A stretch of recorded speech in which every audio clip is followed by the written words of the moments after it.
Hello, everyone, and we are back with another episode of When in Rome. You guys didn't hear it, but like I flipped my metaphysical hair. I don't really get that much hair because I'm, you know what? Let me just let that go. Hello, everyone. We're back with When in Rome, and it's I am with my friend Jason. Say hi. Hello. Jason Godfrey. He's a DJ, a friend, and now he's on the news recap. Thank you for coming. Sorry for having us. Not yet. And then Cameron. Say hola. Hola. Cameron is here. We are back with another episode of When in Rome. You are my Romanettes, and let's get into it. We are dropping our second half episode with Mahlae, second half part of the interview with Mahlae Balenciaga. I hope you guys have listened to the first half. If you've not, what do I always say? Stop listening now. Go listen and then come right on back. Pause for you to do that. And so since all of you guys have now listened to the first half, you'll know what I'm saying when you say the second half is going to be amazing, and I'm looking forward to it. We talked about a lot of interesting things. The thing in the second half when we talk about like really transitioning in corporate America, which is really cool. Very different story that I hadn't heard before. So yeah, like she's got a really great story, and we really get into the second half, right, Cameron? Yeah, as you would say, amazing. Amazing. That'll be after the news recap. As usual, you can see the visual, which would be my beautiful self, and her slightly less beautiful, but still stunning. Wow. So, hello. If not, we are available on all audio platforms. So let's get into it. Thanks again for listening and tuning in. Remember to listen, like, share, and laugh. My IG is WHENNROMNE. And let's get our mood enhancers, please. So Jason, I don't know if I always do like a mood enhancer to get everyone in the mood. Okay. You know what I mean? Okay. And it can be anything you want. You know what I mean? I leave it open like I am for everyone. So we get our mood enhancer. Jason, that's what you're enhancing? Okay, girl. You guys can't see it, but I can. On the count of 3, 1, 2, 3. Doot. Wow, I think Cameron boofed. And we are enhanced. Let's get into it.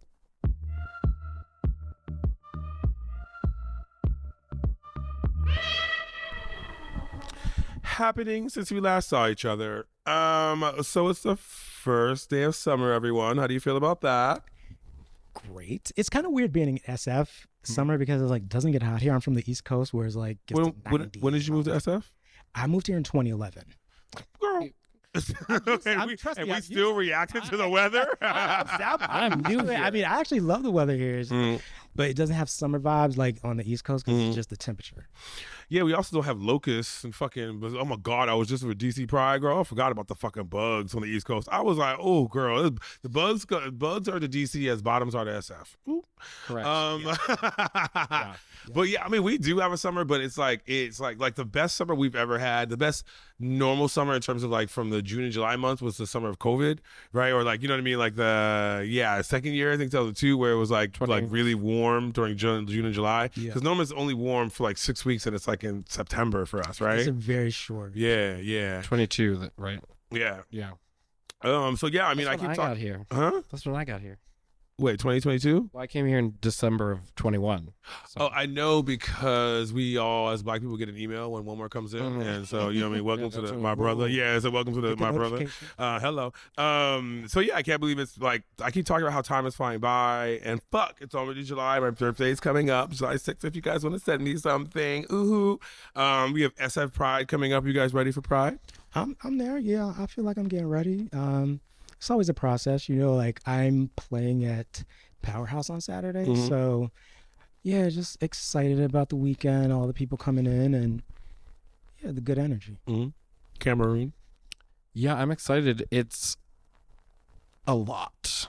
Like there's a lot of items. The amount of loads you plan on taking, or yes. Hello. A lot. Because y'all motherfuckers, this motherfucker be playing like he be scheduling 3 in a day. You know what I mean? Like, and I mean that's hey. You know what I mean? That's between you and your doxy.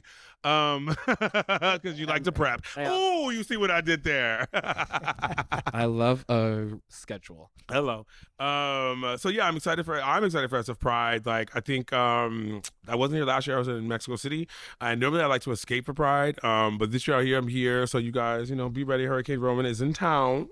Oh yeah, you haven't been here. I haven't been here. Yeah. So yeah, and so like this year, I'm really excited about the music. At least for like circus scene, for example. Like haven't been excited about the music, but they with Eric Villar and Nina Flowers and them coming, I'm excited about that. I'm excited. Oh, did you guys hear about SOSF, right? Like, so I know we talked about Kehlani not performing, but now I'm hearing they're trying to like cancel it, like not actually go, but it's still there. Like, it's a lot. I don't know. There's a lot I've been hearing per se, but nothing like official. I don't know. I'm gonna be real upset if Miss Kimmy don't show up. I mean, Kim Petras is still going. Tinashe's still headlining, and you know what I mean. For me, it's Tinashe because I've been trying to fucking see that bitch. Like, I was so mad. I keep saying I found out about her concert when she was here like an hour before. I missed her by a day at fucking World Pride. Like, bitch, I'm a nasty girl on your fucking door, bitch. I want to hear that beat and that song, bitch. Fuck. Okay. So if you haven't heard, we're in another war. Yeah. Did you guys hear about that? I got word. Yeah. I got word, like, I was at a party and I was like, oh God. But you know what's funny about Trump? I'm glad, like, you decided, not glad he did it, but like the one thing about Trump is he has touted forever that he's not going to start no wars, and look at you starting one. It's only been 5 months, right? And it's also really interesting to see the groupthink like change so quickly. You know what I mean? Like, he'll say something and he really did say like, what is America first? Whatever the fuck I say I want it is, and that's what it is. Like, we just entered another war, and that was his big fucking thing that he ran on. Just like he ran on lowering egg prices, ain't lowered. He ran on all that, and then literally the group mind is like, oh, it's fine. You know what I mean? Like, there's a little bit more controversy and there's more people, like Tucker Carlson was talking against it and all that kind of shit.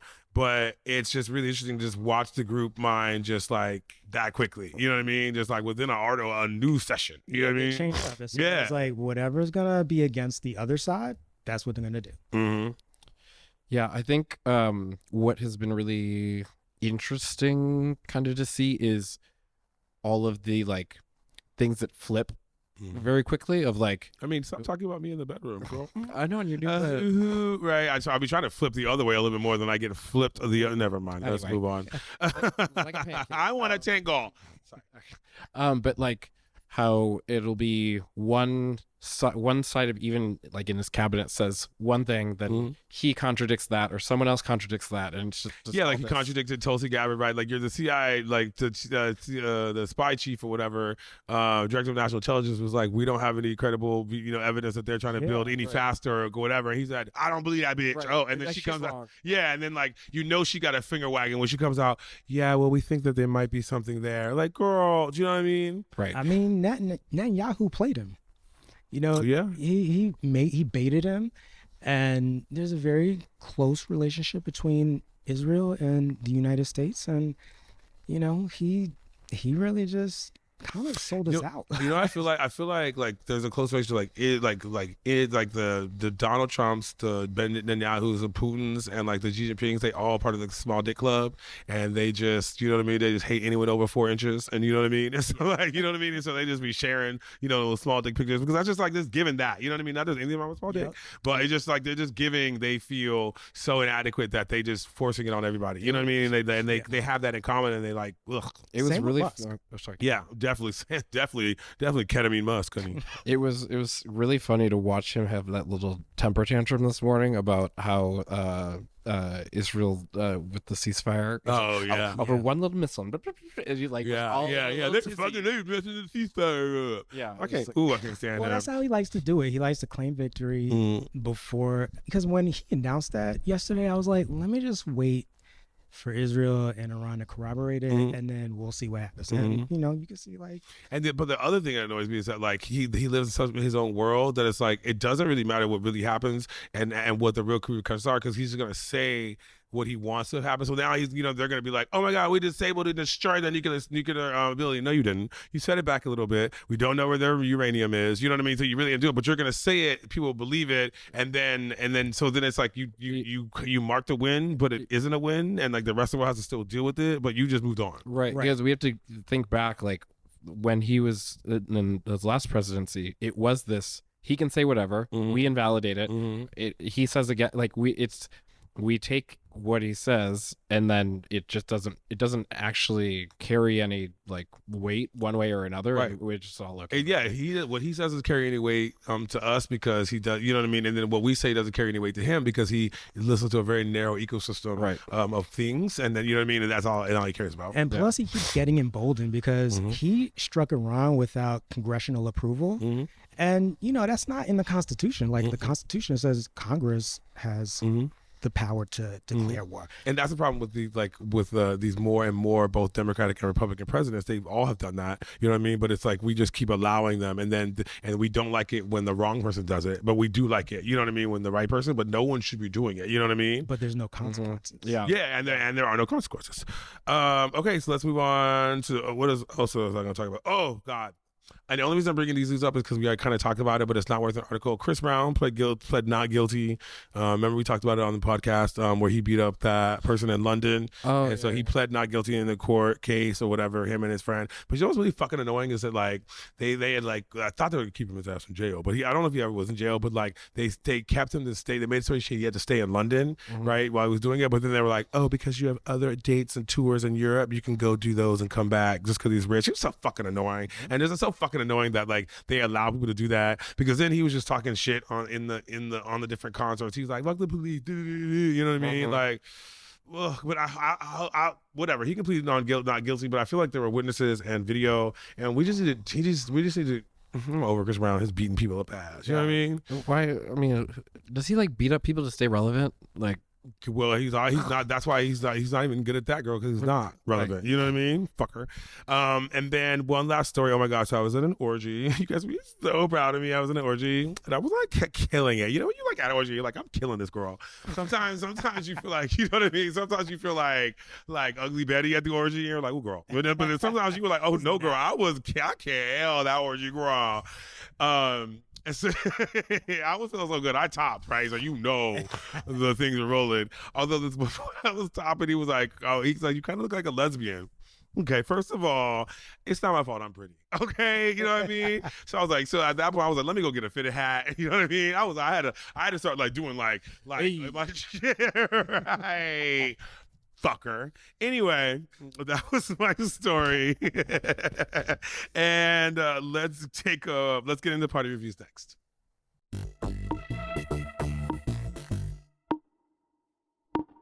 Hey, you're doing good. Like with the jumping in and stuff, it's great. So, Thank you. Cameron, I have some notes. I'll send them to you for you. Hello, everyone. We're back with party reviews. All right. So I went to some parties this weekend. Went to Boom Boom at Bo. So this party slayed on Friday, actually. It was really, not actually, I mean, it was really, really good. This party has been having a really good streak. Like I just remember back in the day when they were like a little baby party, and they were doing like one day or one night a month or whatever. Now they're doing 2 nights a month. They're doing Saturdays, doing Sundays, doing Fridays. They had an area downtown for Thursdays that went really well. You know what I mean? So the party was good. They definitely playing the Brazilian pop hits. The vibes were good. The boys were good. I'm sorry, the boys were fun. Oop. Yeah, and keep checking it out. The party is really good. I went to Safada, which is what people call me in Brazil, at Great Northern. Haven't been to a Safada party in a while. It was really good. It's definitely giving you like down home Brazil. So like the downstairs, you're going to think like actual Brazilian pop, right? They're going to be playing the shit that the Brazilians,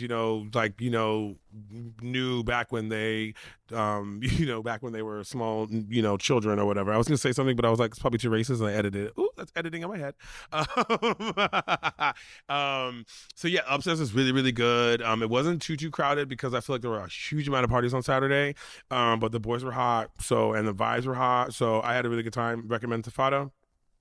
And lastly, I went to Beats and Eats at Teeth. Have any of you guys been to Teeth? I have been to Teeth. I was at Teeth last week. Okay. Really cute venue. Really like what they're doing with it. Yeah, just like cool vibes, good music, and they have like a nice outdoor space, and yeah, just a chill, cool, nice place. I liked it. No, I haven't been. Okay, yeah. It's in the Mission box. Yeah, it's in the Mission, so it's like it's a different location. So I like going to a bar that's not, you know what I mean, off the beaten path a little bit. Because when I was like, girl, who comes out here? Mr. Fuck, you know what I mean? It was, you know what I mean. I might, you know what I mean, come up to that Nike store every once in a while, but goddamn, you know what I mean? You know what I mean? Like, woo, okay. Like, where It's are we only going? a half Right? mile. Hello, I didn't bring my passport. So I like the party. I like that, like because I don't drink at all. So like I like that their whole menu can be made mocktail wise. So anything you see, they can make a mocktail version of it. So I like I like what is an espresso martini without the The vodka. Yeah, with the alcohol. So basically, it was like getting like a frappe from Starbucks. You know what I mean? So that was really cool. I like the back patio. It was really cool. The levels are cool. It was cool to see another bar, another gay bar outside off the beaten path outside the Castro, and like that it's like in a location where they keep the light longer, you know, versus like 620 Jones or like those other places where the light disappears really quickly and it gets really, really windy. Yeah. They are a little bit more like a Rio in terms of being able to close themselves off from the wind, but they keep the light even longer than a Rio, which I really like. Because you know what I mean? It's hard to keep sun in San Francisco. Yeah. Yep. And I meant by that. Never mind. I was gonna say another joke. Okay, we're going to upcoming events. Let's see. Pride is coming up. Are you guys ready for Pride? We kind of talked about it. Are you, Cameron? Yeah. Doing Electrolux on Friday. Okay. Then SF, and that's it. Okay.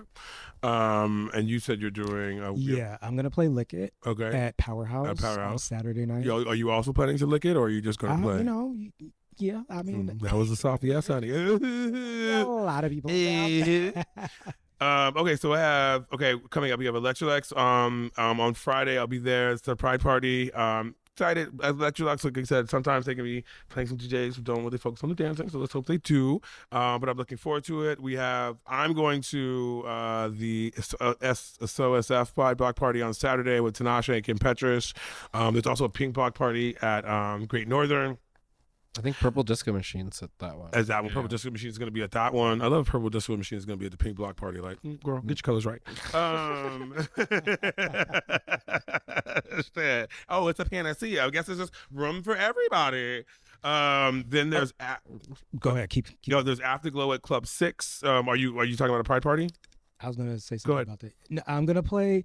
My friend Richard Mixon and I are gonna do a Renegade party at Dolores Park on Saturday afternoon. Okay. So what time? 1 to 5. Okay, 1 to 5 Saturday afternoon. I know Richard. It's cool. Yeah. Yep. One of the originals. Okay, sorry, I got confused because I was interrupted. So we have Afterglow at Club 6 on 628. Also the Comfort and Joy sex party. It's like their normal version. You know what I mean? It's gonna be really fun. Let's see if you have an Afterglow if you've had sex there. We have Hot Tea at Audio on that Sunday during the day. Oh my God, I can't wait to be there. Yuka and Sam G, both DJs I want to fuck.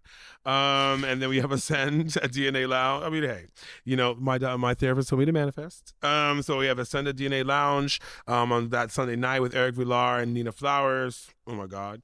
Did I tell you guys once I was walking in a club and somebody was like, "Oh, you Nina Flowers?" I was like, "Bitch." What? Yeah. Like I've been called walking in the club. I've been called Nina Flowers, Bob the drag queen. Yeah, fucking. What did I just? You know what? Let me shut up. Were they blind?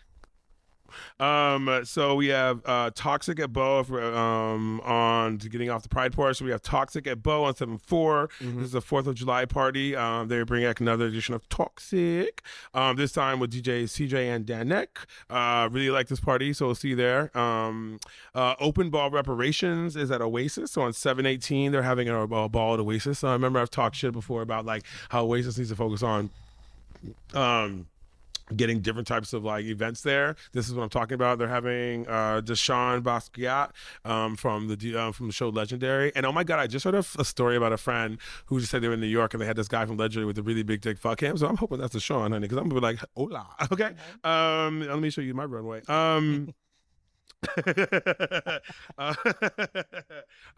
So yeah, I'm definitely gonna be at the ball. It's an open ball, so I may walk, honey. Okay. You know I'm getting my tens. You just went thrifting, so you got some cute looks. You got some stuff. You're right. You're right, bitch. I did. That wasn't a read. Yeah, I know. I was thinking like, is he trying to read me, bitch? I saw it. Okay, so then the last thing I have on deck is Downtown First Thursdays, which is on 7/3, I think. A new edition of this. I mean, not the new edition. It's the next edition of this block party, which I love. And that's it. Let's go to break.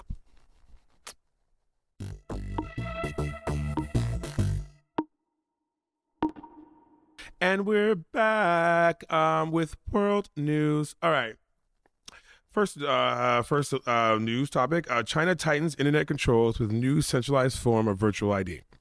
All right, so CNN reports that China has mastered the craft of policing the internet, operating one of the world's most extensive online censorship and surveillance regimes. With mandatory identity checks on every online platform, it has become almost impossible for users to stay anonymous. But this rigidly moderated online environment is about to face even stricter controls with the introduction of a state-issued national internet ID.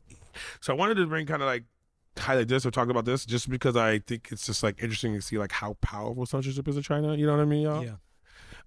Plus I just think it's like the way that China controls the internet is packaged and sold to other regimes, right? And so like what happens in China, it becomes important it can become important for the rest of the world and even here, right? You know what I mean? Like totalitarian regimes, so like all right totalitarian people, like they learn from these things. So I just thought it's just like, and it's also interesting to look at just like how the internet can be controlled, and China is a great test case scenario for that. You know what I mean? Oh, absolutely. And I think they want to do that in the U.S. Like they want to incorporate some type of surveillance system. I don't know if you know about Palantir, Peter Thiel's thing. Like, yeah, they want to monitor. They want to control. They want to know what you're doing, when you're doing it, who you're doing it with, and we got to push back.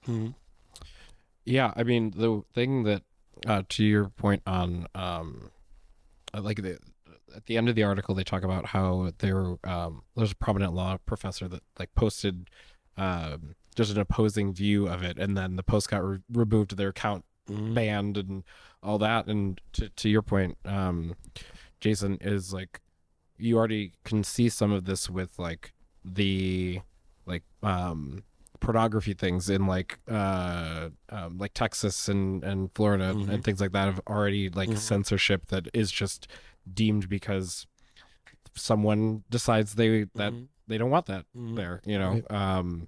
So it easily can be done, and who knows, we're just living in the wacky world where we're just doing anything new every day. I mean, honestly, that's the reason why people are worried about why Israel is so important and why we keep not allowing Israel, because Israel is like a leader in cyber espionage, you know what I mean? And so we go to them a lot for this kind of shit, you know what I mean? Yeah. So anyway, the article reports, quotes, instead of requiring individuals to submit their personal information for identity checks separately on each platform, the government now seeks to centralize the process by issuing a virtual ID that will allow users to sign in across different social media apps. So basically what this is saying is that this will allow the government to quickly and essentially control and censor people, right? So if you know how like now we know you sign on different apps, you have to do different email, different passwords and all that. This is basically allowing and to what Cameron said, like China's really good at censoring now. They'll like, you know, they have all these people going through and like, you know, farming the internet for things that they don't want to be said. And so what this will just allow them to do is just block people broadly and quickly. You know what I mean? You identify one person, you don't want what that person has to say. Now, because you have access to everything and everywhere they are on the website, it's very easy to cut them off. You know what I mean? So I just think that's kind of really what this is about. Yeah, I mean, it's like because this is now your identity online, is that you can say, okay, you said this over here, and it's all just tied to you rather than trying to figure out what account belongs to who and whatever. Yeah, I mean, eventually the oppression is going to hit a breaking point, you know, and I don't know what kind of revolution we'll have, but this can't go on forever. Like people want freedom and all the control and monitoring, you know, like people, it's not, at some point it's going to give, and we're going to have some type of pushback. I mean, you can see it now in the US with Trump and all the stuff that he's put out there, and people don't like it. You know, we are the powerful people. Like, Yeah. we have the power. Yeah, I mean, that's why they're doing so much control, so they're afraid. And like you saw it a little in China, like with COVID, right? You saw how quickly, or not quickly, you saw what happened when they were really worried about, after having been so aggressive so long, they switched to lockdown, you know what I mean? Because they were so worried about it. And that's what this is. They're, like the social contract with, in China with the people is that we'll give you prosperity and blah, blah, blah. But, a lot of that, you know what I mean, is based on, which then they for them will allow them to control them. But people don't like to be controlled. So, it'll be interesting to see how these kind of things, and a problem with controlling is that it doesn't allow progress. So, you know what I mean? Like they're just going to stagnate, and then eventually it'll break. It's what happens.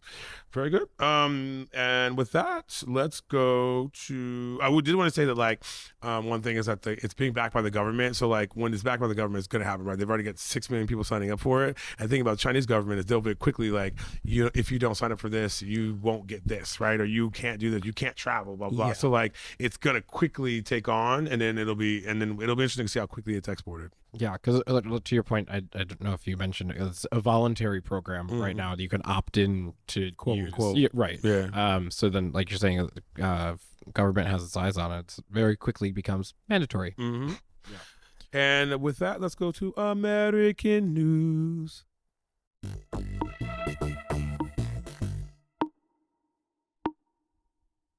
And we're back, everyone, with American news. I'm going to talk about something that's not related to Trump. Joking. Most Americans oppose Trump-Iran strike, new poll finds. So, political reports, a majority of Americans disapprove of President Donald Trump's decision to strike Iran on Saturday, or according to a new poll by CNN. The survey conducted Sunday and Monday found that 56% of Americans disapprove of the strikes, with 44% expressing approval of the decision. With nearly 9 to 10 Democrats, the GOP has nearly fallen in line with Trump's decision to do the strikes without congressional approval to go to war, which is mandated by law. So ain't this about a bitch? Like, I mean, I'm just tired of reading. Trump don't care about the polls. So like I'm tired of reading articles about poll findings as if that's going to shock and do like to Trump. He don't care. Like, you know what I mean? Like, and I would make sense because Trump has won, despite the polls saying it both times. You know what I mean? Right. At least the main polls. Like, that's not where he gets his information. So like, I'm tired of it being thrown in my face. You know what I mean? As if that fucking matters, right? Clear to the minority that they don't. The majority don't fucking matter. You know what I mean? Exactly. And we know the country's divided. It's like they're just gonna ride with him no matter what, and Right. the other side is gonna oppose it. Right. So I mean, like, yeah, I don't think, but I think that a lot of people on his side don't want this war. I mean, nobody wants American troops on the ground in the Middle East. So he can lose support, and I think it might be a fracture in his support, possibly. I don't know. Yeah, it's interesting. I think when I look at it, to your point, Roman, like this doesn't surprise me. Like, but also like the polls won't surprise me. That like the whatever they see. But I think this one was interesting because you would think that because he claims, or it seems that he has this like majority kind of like backing him, that actually in whatever sample size that they this poll was, that there was a majority that didn't agree with a decision that he made. So it is kind of like one of those things where like he can't easily go out and say like America backed me on this, where it's like most people didn't. Or don't. Yeah, I mean, the polls are important because it is important to get a gauge of like true, like the actual populace. I mean, if you believe the polls can get that, but it's just like I hate how they posit them as if it matters to Trump when it doesn't. I mean, yeah, but it's also, I mean, like, to your point, Jason, like, yeah, I do think that is like, as he did spend so much time trying to build his brand about not getting into wars of America first. So it is just really funny, of course, when he just does whatever he wants and he breaks that. And I do think that, look at Tucker Carlson, right? Like the most prominent, like far right person that I can I think of, maybe Steve Bannon a little bit, who's been against it. And so I do think that he will, especially if it goes beyond the strikes. Although I did read, a lot of people, like a lot of like Middle Eastern countries are like kind of want Iran to be like, spanked on the hand a little bit. So I think that like, there's enough backing for a small amount, which is probably I think why he did it. But the problem is we can't control that. You know what I mean? And we know the Middle East is going to explode. And so I don't hope it happens for the damage that it'll do and the people that are Haas, but I do hope it happens because Trump deserves a quagmire. You know what I mean? He really does. And I feel like you can't be the aggressor. Like a lot of people want to see the bully get punched in the face, and that's like why I feel like people were kind of glad that Iran struck Israel, because they've been so aggressive. And nobody, like most people want to just live in peace, and we have these governments that are very, very focused on their own needs, their own wants, and they're not for the people. Yeah, I mean, I've been like struggling with that. With like, funny you mentioned Iran hitting, because I did feel somewhat of like, yeah, you hit them, but then like you obviously aren't like rooting for people to get hurt. But like I feel like I did like that they were able to get some kind of like push back a little bit, or like hit some kind of sites in Israel, because you just feel like Israel is just bombing the world with impunity, and they're going after, and they're not being affected by it, you know what I mean? And like, you don't wish for any civilian deaths when they hit back at Israel, but you're like, damn bitch, you deserve to get something, you know what I mean? Like, exactly. Especially because you're just acting like the bully that you are. I think that's pretty much it. Like we want to talk about like Trump did announce a ceasefire deal. It's pretty fragile. I love these ceasefire deals and shit. Like I can start sucking dick, and by the time I'm done sucking dick, like the deal will have changed. Just ceasefire will be over. So be like by the time I made that man come, and yes, I do, honey. I do, daddy. By the time I'm looking at him and giving that look like, did I do great? You know what I mean? Like the deal's changed. You know what I mean? Like, goddamn, I can't imagine, you know what I mean, trying to in the State Department. Unless you guys have anything more, we can take a break. Well, I was gonna say it's a very sensitive situation, and there's such a long history of conflict between all the countries involved, that you can't just declare victory. Like when he put the ceasefire out there, it's like, I'm just gonna wait and see, because he was really mad today that Israel fired some missiles. And you can't control this. And I think this is a situation that he's just not in control of, and he doesn't really have a plan.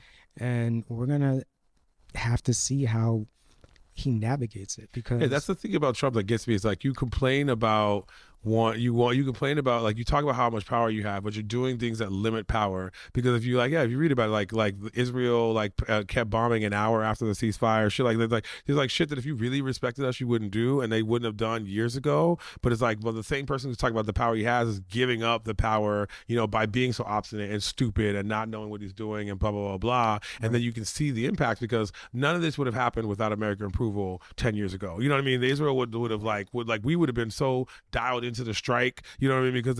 Because now a lot of people, they can do whatever the fuck they want, because we've both allowed, and that's not even just Trump, that's Biden, you know what I mean? That's whatever. Look what we did with Russia. We're allowing, you know what I mean? We're not pushing back on Russia nearly as much as we should as a world. Look at fucking Rwanda, you know what I mean? Where we just ignore what's going on in these places. Yeah. All right, let's go to break, guys. We'll be back.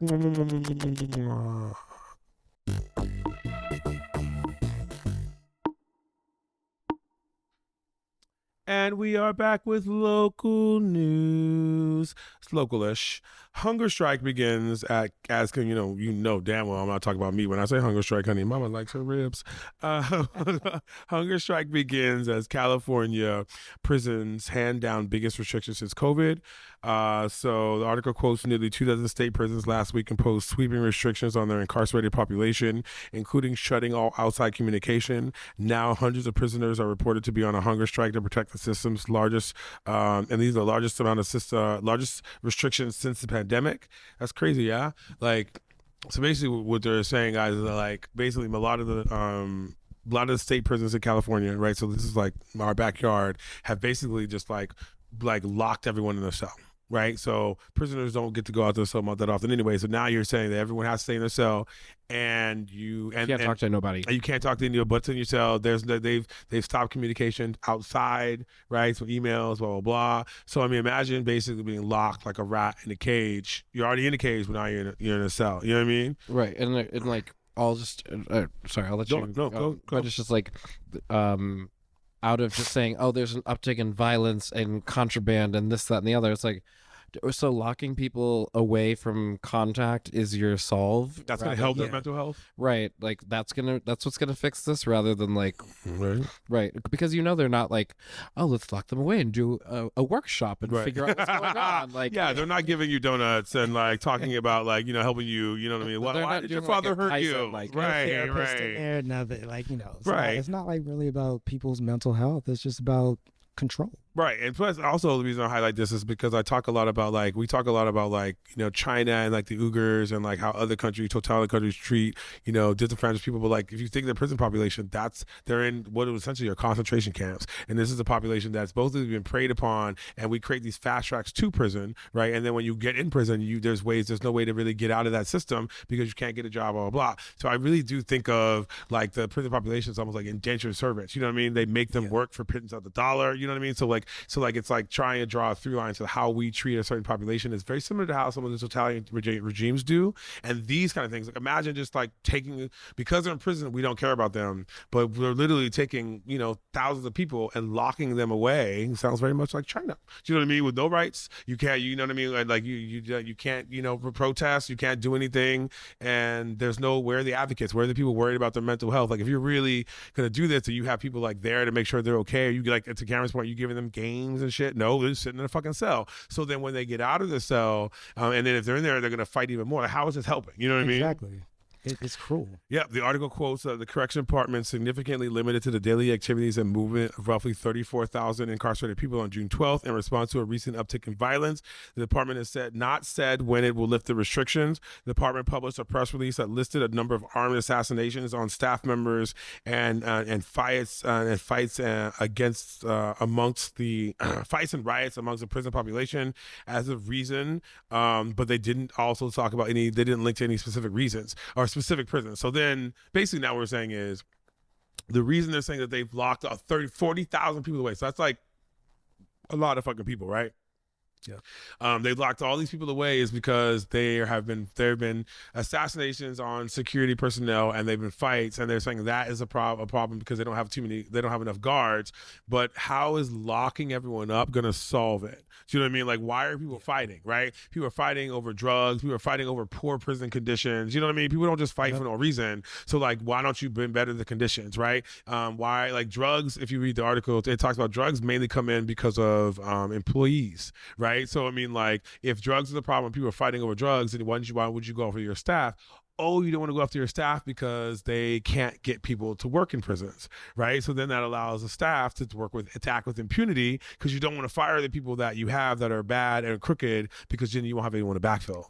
You know what I mean? So then I can guarantee you the people that are working in those prisons have power complexes or assholes or treating the prisoners like shit, and then they're right. You know what I mean? So it's just like, we're not this locking them up is not going to solve the problem. Right. I mean, prison is not about rehabilitation. Right. Which is what it should be.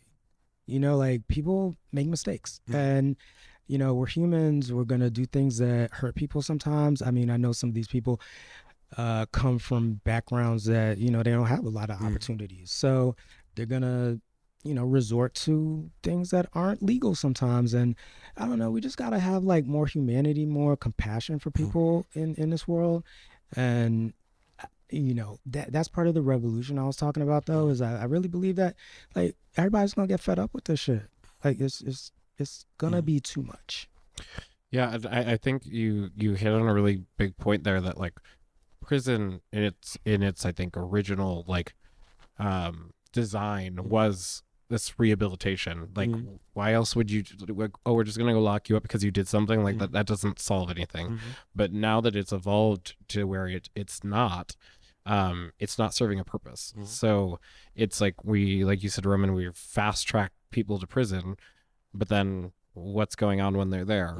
This, and like that's not solving the problem or helping them to live a different life that got them there. It's just further. Yeah, prison literally breeds more criminals because, like, I mean, think about it. You're like, so you want them to stop fighting, so you're going to sit them around amongst a bunch of people whose only experience is fighting. So what are they going to talk about? Fighting. What are they going to think about? Fighting. You know what I mean? You know what I mean? Like, how are they going to solve their problems? Fighting, because that's all they know, and you're putting them in together. You're not giving them anything. Plus, if we talk about it, like the reason these people are in prison is disenfranchisement anyway. It's poverty. It's blah, blah, blah, blah. So it's not as if we're really housing the people who should be housed in the first place. You know what I mean? In terms of from a penalization standpoint. And there's a prison industrial complex too that makes a lot of money from, people in beds. Yeah, right. They become indentured servants and they can do all this work for pennies on the dollar, right? Our wildfire safety is, through a lot of these prisoners who have to do that. You know what I mean?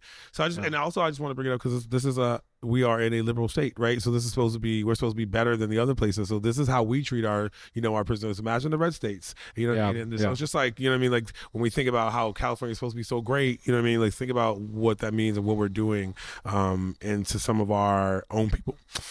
And I don't have anything else. You guys have anything else on that? Not for me. Nope. And let's go to local news. We already did that. Pop culture. You almost said party reviews. Oh, right. Oh, it did, right?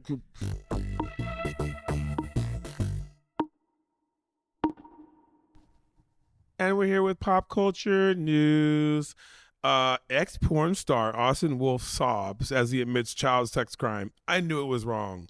Yes, yeah, boy. So you guys remember we talked about, Karen, remember we talked about like Austin Wolfe on the podcast, right? When they raided him or whatever, they found all the porn in his place. I think so. Yeah, we talked about it on the podcast. So yeah, if you guys don't remember, that's what happened to him. And he was then put in jail while they were. I do remember that. During a look or whatever. So the article quotes that former porn star Austin Wolfe sobbed as he claimed to take responsibility for getting a minor to engage in a sex act during a Manhattan federal court hearing.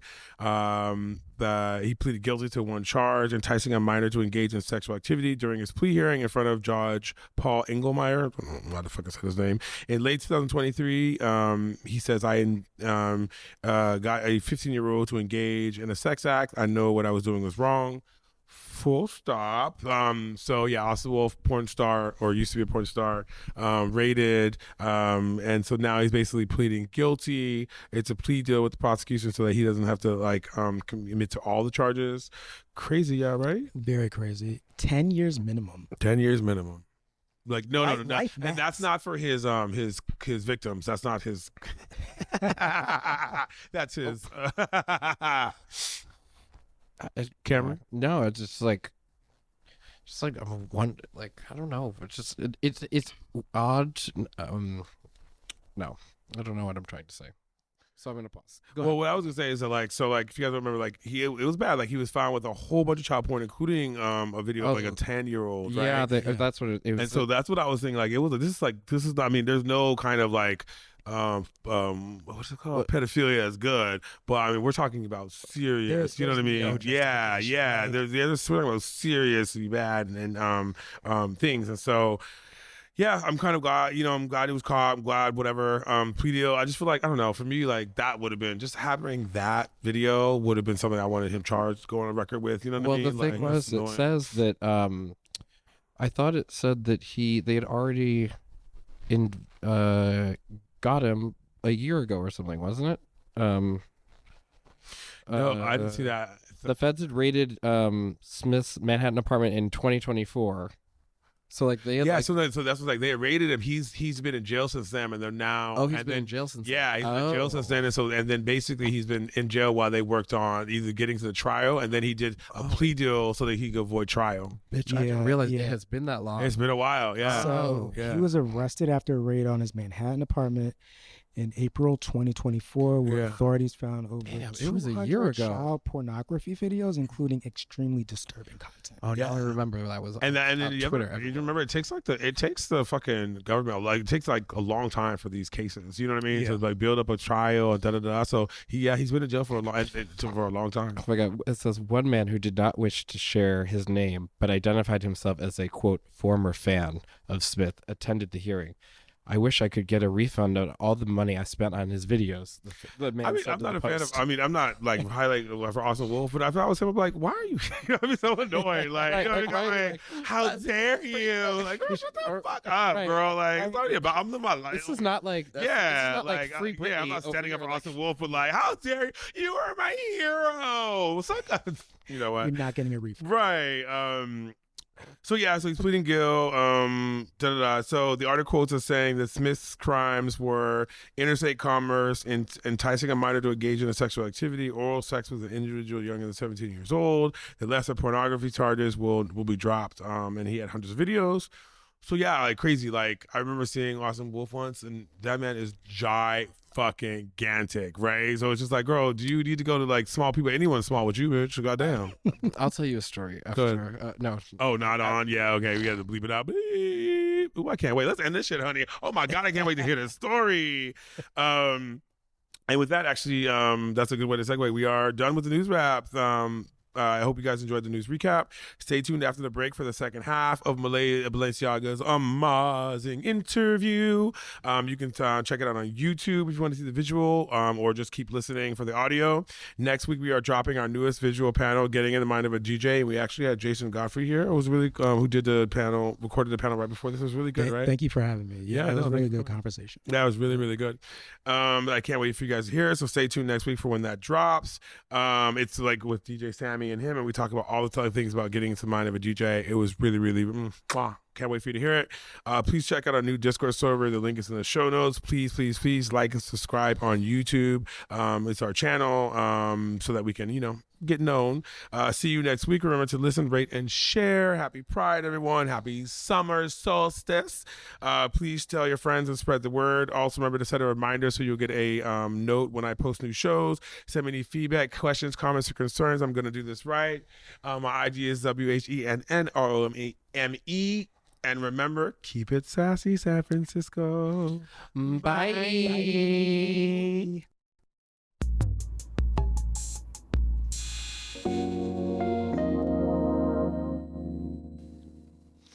Hello, everyone. We're back. It is I, Roman. And me, Mahlae. And this is Mahlae, part 2. So yeah, the first half was really fun. Thank you. Let's get into some more details. You had a story you want to talk about when you were transitioning during the pandemic, yeah? Oh yeah, I was saying earlier in one of our other segments that I transitioned during the pandemic. A lot of people were looking for housing, looking for different experiences, how to do jobs, all those things. And luckily for me, I sat in the house and recovered.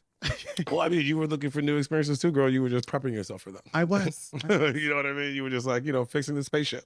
I moving some things around. I moved my time. I used my time wisely. Hello. Yes. I mean, I feel like I saw you I can remember not a transition in that sense, but like from your drag standpoint, you can tell when a drag queen is going more trans, so they start to look more like how a regular woman would look. You know what I mean? Like, so when I just started to see you, and then outside of drag, you would instead of going. Actually, I don't know if I ever saw you outside of drag. I can't really remember. But when I did see you, you know what I mean? You would be in like what I would consider not drag. You know what I mean? More and more, and your drag started to look more and more like a woman, right? You know what I mean? Like ghosts. And so I think I noticed that, which is what I have noticed when drag queens transition. I think that is a natural progression because you your day life blends in with your nighttime life.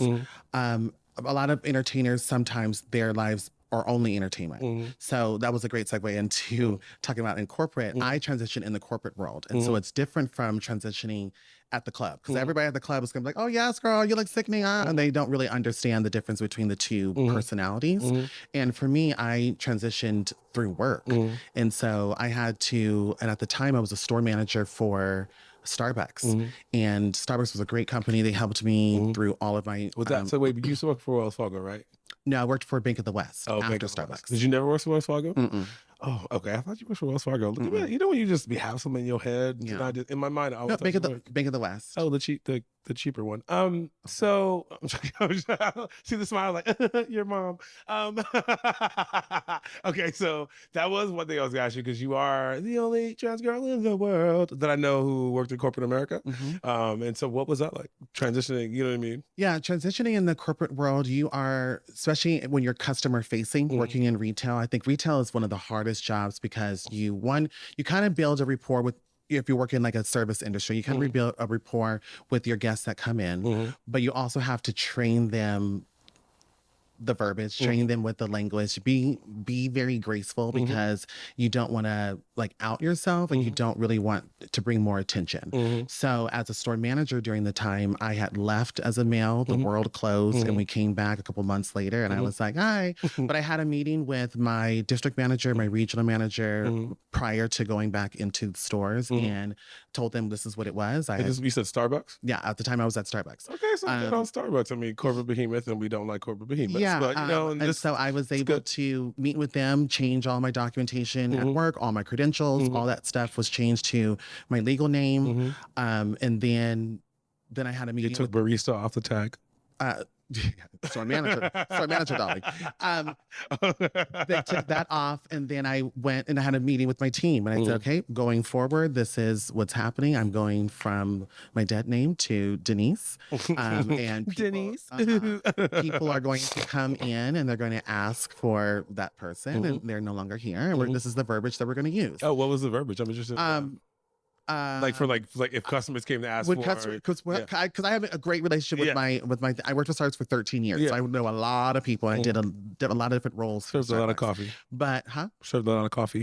Well, and so the verbiage was he no longer works here, but we want to introduce you to Denise. And so people will go like, oh, no. Oh, okay. Go, And then that was that. And that was kind of the hardest part, is like training the guests. The team was easy. They were able to like, oh no, that's Denise. Oh no, it's Denise. And I was able to balance. Where was your store at? When at that time I was a store manager of 19th and Irving over in Golden Gate Park area. Okay, I'm trying to figure out the neighborhood. Because I mean, San Francisco, you'd think, but this is all San Francisco. Do you know what I mean? Especially in the white people? Is that white area? Yeah. So that neighborhood is, they call it the neighborhood store, because a lot of the area that people live in, that's the closest store to them. So it's like a neighborhood store. Yeah. So I mean, but believe it or not, even though San Francisco is very progressive and you can see trans women and really drag queens everywhere, it's very isolated areas. So when I worked in the FIDI, those are people wearing suits, and those are people who are coming in. They don't cross the street. There's a Starbucks right across the street. They don't cross the street because their building is on this side. So it's very different. You go to like 24th and Noe, that's like Strollerville. Everybody over there has strollers. It's nannies. It's housekeepers in that area. You go to the Castro. The Castro. You go downtown. Everything is different. There's convention stores, and people are, super packed over 24th and Mission. Real quick, quick. 24th and Noe, Cameron, do you remember that time? And I'm talking to Cameron, he's off screen, but I'll just be like, hi, Cameron. Do you remember the time you went to go pick up that Lulu, that bag? Was that by 24th and Noe? The only reason I'm saying this is because you're saying strollers, and so Cameron went to go pick up this bag in this area, and it was right by that area, strollers and white people. And at the time, I had on a Tom of Finland, right, with his huge stick, and so we're just walking, and I was just like, you could have worn. Okay. I was like, oh, was that area? Anyway, sorry, funny story. Did I try to make funny, but we'll edit it out. That's all right. But anyway, yeah, I mean, like when you were saying about San Francisco not being a progressive, I mean, like I did an interview with Eric, the security guard, and he was just saying how funny it was after COVID that in the Castro, not after COVID, after Trump, in the Castro, white people have started got so much more open with saying nigger, to him or whatever. And it was like, and how it was such a crazy story. Like it was like he felt it's for a while him and his team took it because he didn't know how the owners would respond about doing something more than just letting these people say, because it would be like it would be after they got kicked out and they'd go down the street like past the hot dog stand, right? And so I thought he was talking about his days as a straight, you know what I mean, security. He's talking about the Castro. He's talking about recently, and he did say that he talked to the boat security, managers, and they were really good about, you know what I mean, like no, we'll kick these people out, and he was grateful. I was like, grateful, bitch, you shouldn't have to be grateful. But anyway, it was just like that's like when we talk about how progressive the city is, it's pockets and it's not. And how do you feel about non-Black people using that word? I personally don't like it because it's triggering, but I also don't really use the word. You know what I mean? So I get but I get it. We put it in every song, and you know what I mean? If you hear it, you hear it. But it really annoys me. I think that if you are a person who's not Black and you're using it around a Black person, you should just check with them, because it really annoys me when people just start using it around me and you don't know how I feel. Do you know what I mean? Like that's the only check I have. If you want to use it, because you grew up with it. If you want to use it because you hear your music, blah. I'm not even gonna get on that. Whatever. That's a whole. But that's a whole other topic. But because I can't even argue it. But I just think that if you don't know me, you know what I mean, and I'm Black, then you will give me the respect enough to check if that's cool. Correct. Because I'm not cool with it. There's a lot of people who they use it so openly and so freely, like it's normal vocabulary. For me, it doesn't have any power. It doesn't. I've been called it from people in like customers. For me, when you get down to that and you have to say that as an insult, like, girl, for real. Yeah.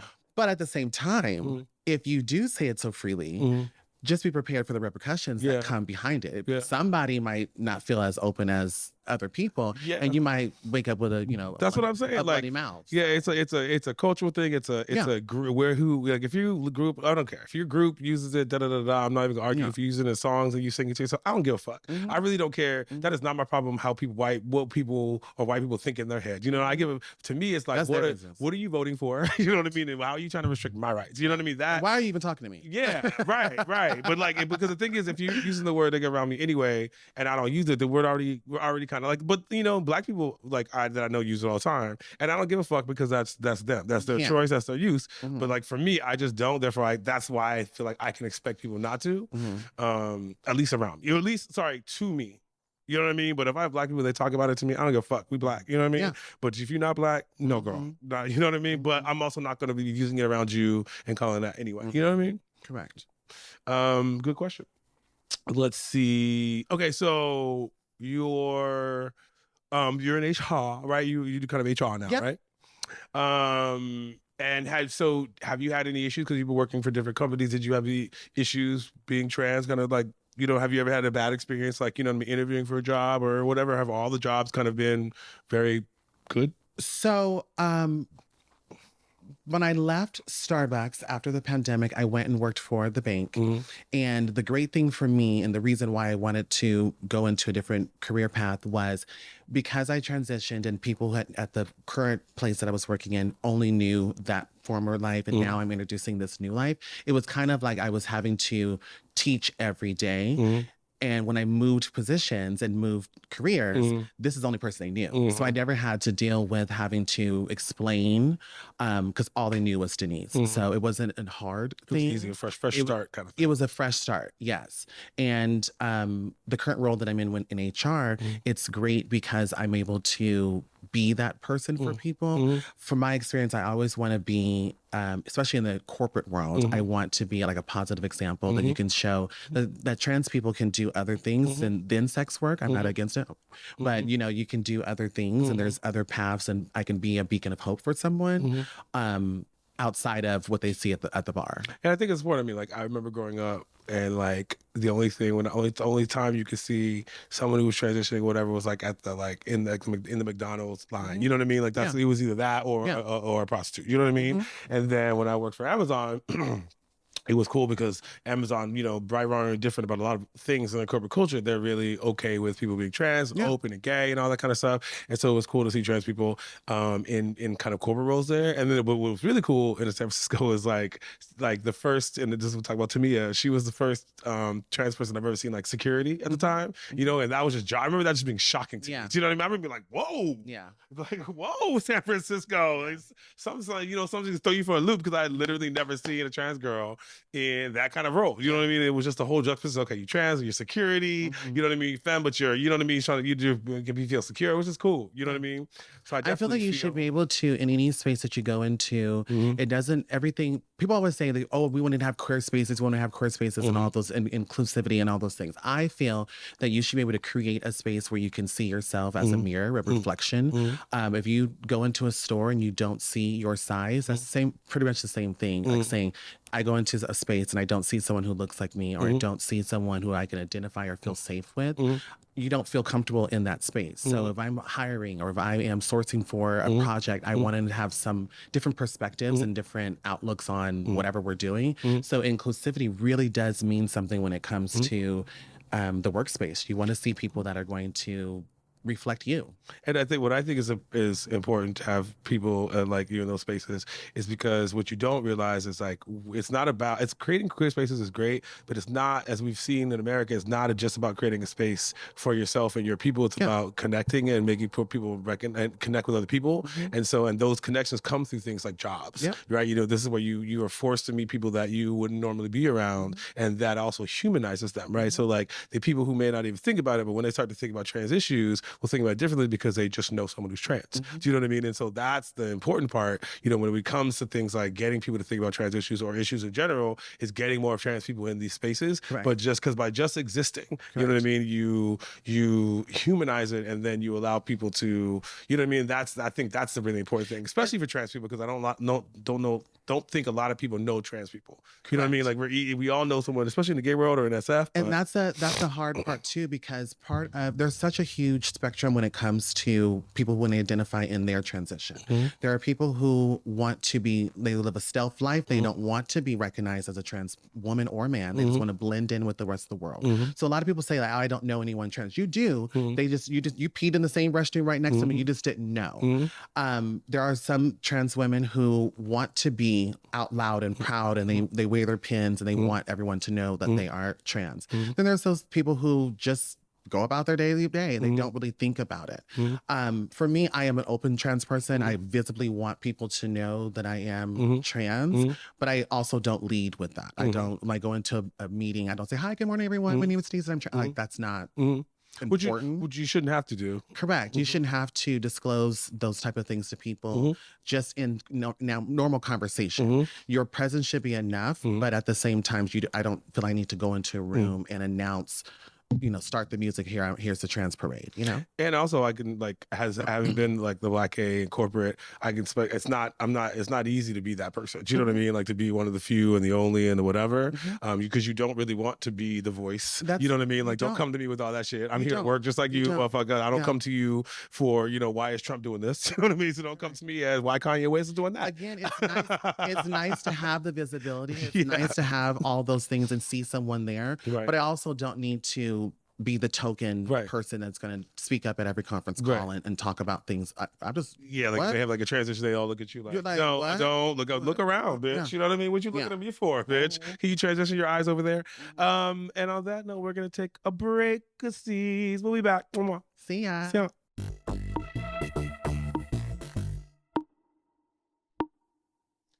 And we're back, everyone. Hi. Hey. We were just talking about how much Mahlae likes Hennessy. You see her out, you want to get her a shot. Get that Henny, baby. That Henny, okay? No vodka. Yeah, brown. Yeah, right. Although when I used to drink, 'cause I don't drink anymore. I'm a California sober, if you know what that means. But yeah, like anything brown. I was a racist when it came to alcohol. Like I couldn't drink anything my skin color. You know what I mean? It was clear. You know what I mean? So you stopped drinking Jaeger then? Oh God, yeah. I couldn't drink Jaeger either. Oh my God. When I was in college, I used to take shots of 151 and light them on fire. Do you know what I mean? Yeah. You never used to do that? I mean, hey. Okay, so let's talk about you. So we talked about you being the only trans girl in corporate America. Okay, so you're not the only, but I've one. Well, one of the ones I know. Sorry. Yes. But you're in HR. What do you think about the current rollback of DEI across the country? Initiatives. It's a mess because I feel DEI, a lot of people think it's just about Black people, and it's really not. It's it's the full spectrum of pretty much everyone who's working right now. It's the disabled, it's women, it's students. It's a lot of people that are going to be affected by the rollbacks of DEI. And you've seen different companies that have lost billions of dollars because of it. And someone who's affected. Someone in your immediate friends who are going to either lose their job behind it, or they're going to lose some type of resource that comes from their jobs. A lot of the demographic right now when it comes to the people that are employed are between 18 and 27. Those people are going to be affected the most when it comes to all those DEI rollbacks. Why do you say that? Because of schedule availability. They don't have the hours that they can do for the positions that they're hiring for, or they are now a woman. I read a report, I don't know if it's 100% true, so don't quote me on it, but they were saying that there was a rollback where women won't be able to vote because their IDs are not going to match their birth certificates because they got married. It's a whole, there's a lot of different things that are being affected and rolled back. It feels like we're taking a step back, but hopefully there's going to be a brighter side to those things. And maybe new Black businesses will open because of this. Maybe there's going to be new opportunities for people to collaborate as entrepreneurs that's going to come out of this. So I don't know, but it is a mess and it's unfortunate. Yeah. I'm interested to hear your thoughts. What do you think about kind of the progression of trans rights across this country? Do you know what I mean? What do you think? Thoughts on that? That's another scary thing too. A lot of people right now are dealing with their documentation. Getting your documentation is not an easy process. It takes a long time to go through. You have to contact, depending on what agency you go through, you have to pay sometimes up to $500 to get the documentations, to get your birth certificate and your ID and your passport and your social security numbers. Everything's changed over. It's a long process. And then sometimes too, it is a outing process too, because once you do get those documentation, you now have to go to PG&E and provide all those things to change your bills, or you go to your leasing office. And it's a vulnerable place to be in, and it's hard to do. And it's unfortunate that people are getting their passports renewed and they're changing them back to their gender markers at birth or assigned at birth. Yeah, are they doing that? They're doing that, and it's hard for people. Yeah, and a lot of people. That's triggering. That's a triggering thing where you spend so much time as one person and you transition into change your life and things for yourself, and then you're getting reminded when you're going to renew like your driver's license or something. That's for anything. Imagine but that's also like important to talk about, like, the real impacts of this. But it's also not safe either, right? Because if you think about. We are lucky because we work in industry. We don't really get carded when we go into bars. They know us, but we get carded when we travel. We go to a foreign country and they look down at your passport and here you are, surged, looking beautiful. Your ID matches, your passport has a photo of this lady, and they look down the gender marker and it says male. That could be unsafe for you. Unsafe for you in a lot of places. Not even in this country, not even internationally. Places. You know what I mean? Yeah, like, internationally. That getting pulled over, you know what I mean? Just showing your IDs for anywhere. Yeah. You know what I mean? That could be really unsafe. It could be unsafe. And it's also a real impact of this administration, right? It's important to talk about like how is that actually affecting trans women, things like, or trans people, things like that. Because I guess it's important to, like, if any change you made. Thank you for saying that, because a lot of people, when they think of the trans experience, they only talk about trans women. They don't talk about trans men as well that are also dealing with the same issue. The trans woman is what you see that's being killed and murdered, and you see them on all the social media, but you don't really see the experience that trans men go through as well. And that documentation and medical side and getting hormones and testosterone and all that stuff is a challenge for them as well. So thank you for mentioning them as well. I'm an ally. Okay. Okay, so let's other questions. What do you think about Heclina? That's some crazy shit, right? Oh, that was a big change. Rest in peace, Heclina. I met Heclina years and years and years ago when she used to host Tranny Shack over at DNA Lounge, and I did her show multiple times. We've traveled out of state, sometimes not out of the country. Out of state together to do like Preachers Christ shows together. She always gave me opportunities to showcase my talent here in San Francisco, so I'll always be grateful for that.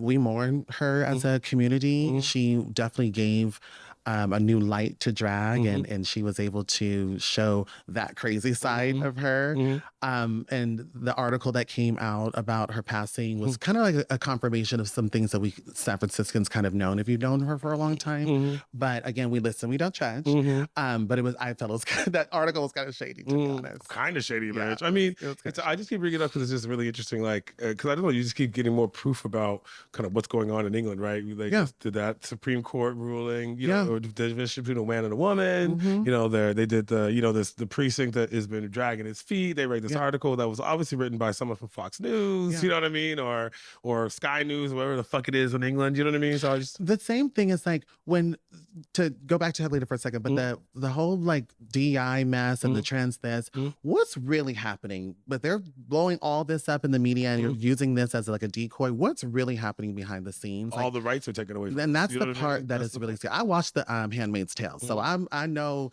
what the blueprint was, but it just sounds so crazy. I mean, it's like they literally, they have the correspondence where they just said they shopped around for, you know what I mean? The only reason they're going after trans right now is because it works. Because a lot of people, like you said, they don't know a trans person. So it's really easy to attach these things on them because then people can't, it's like you can't really do it with race anymore because races are a lot more mixed. Correct. So it's a lot harder to do it against black people, But with trans person, it's really easy, especially if you live in these places where you don't know anyone. You know, the part that's very like a disservice to the trans community as well is I was saying there's a spectrum of trans women. There's the trans women that are really passable. There are the trans women that have gone through surgery. There's trans women who don't do surgery. There's so many different things.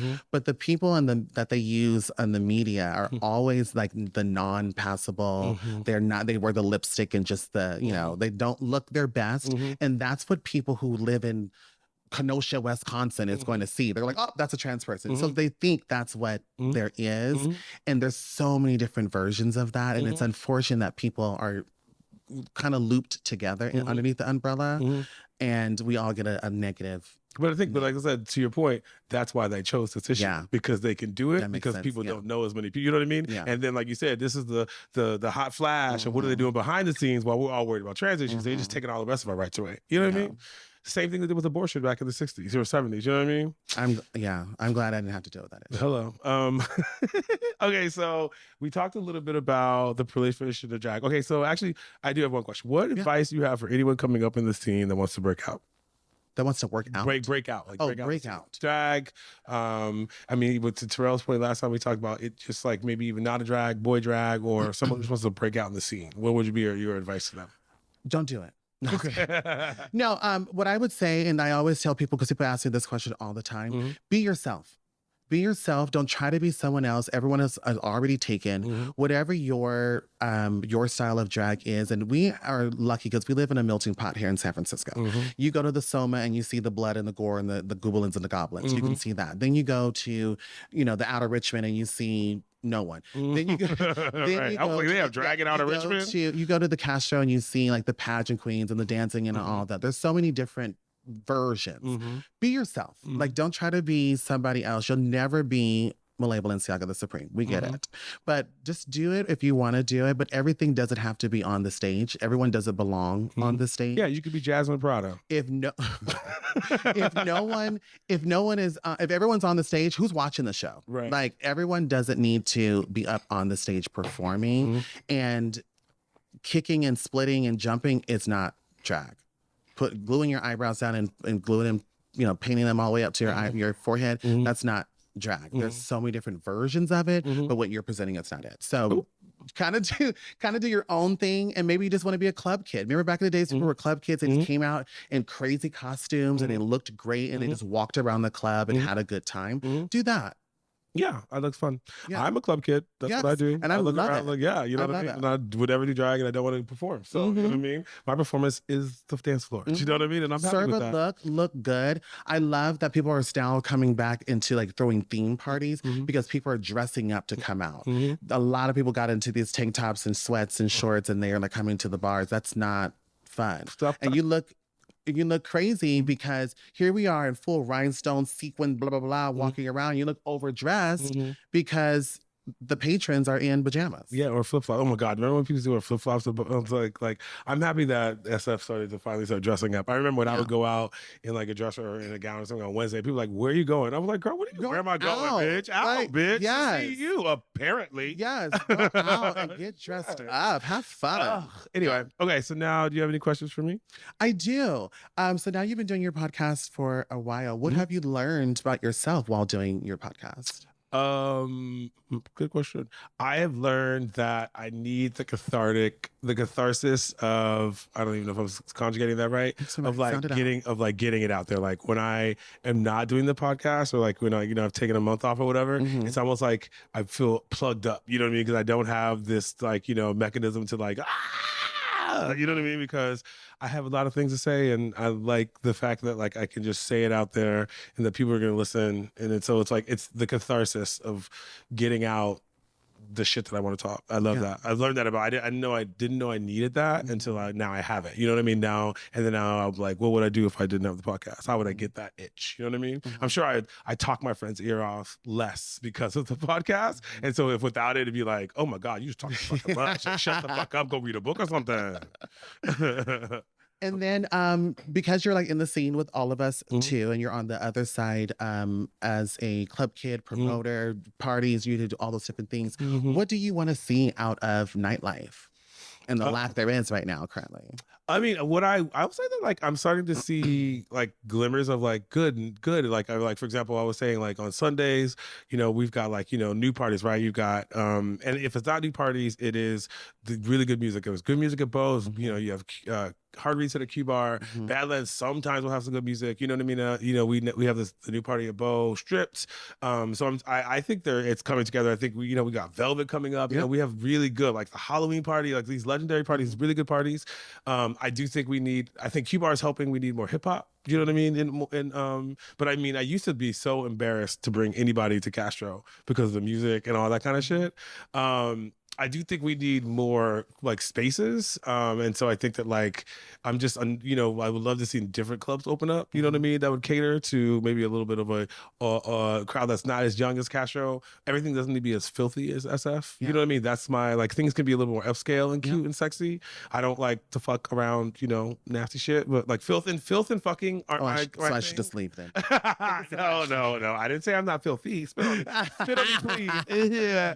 But I'm just saying like it would be nice to have some more clubs that are a little bit more upscale. Yeah, the grown and sexy. Yeah, the grown and so, sexy. kind of a shameless plug, but a friend of mine, Danny, has the parties out in Oakland called Good Vibes, and he throws all these amazing events. They are catered to the Black community, and what I love about them is they're black and queer, but they are more about an experience. So you're not just going to the same bar every time. We had a rooftop party. There was a party at a winery, so it gave a different experience than the oons at the club, and it was more of a grown and sexy for like our Well, I will take that on, and I will go to one of his parties. They're so great. I can put him on this party. I do a party promoting thing too, so I'll talk about it. On May 3rd, I believe it is.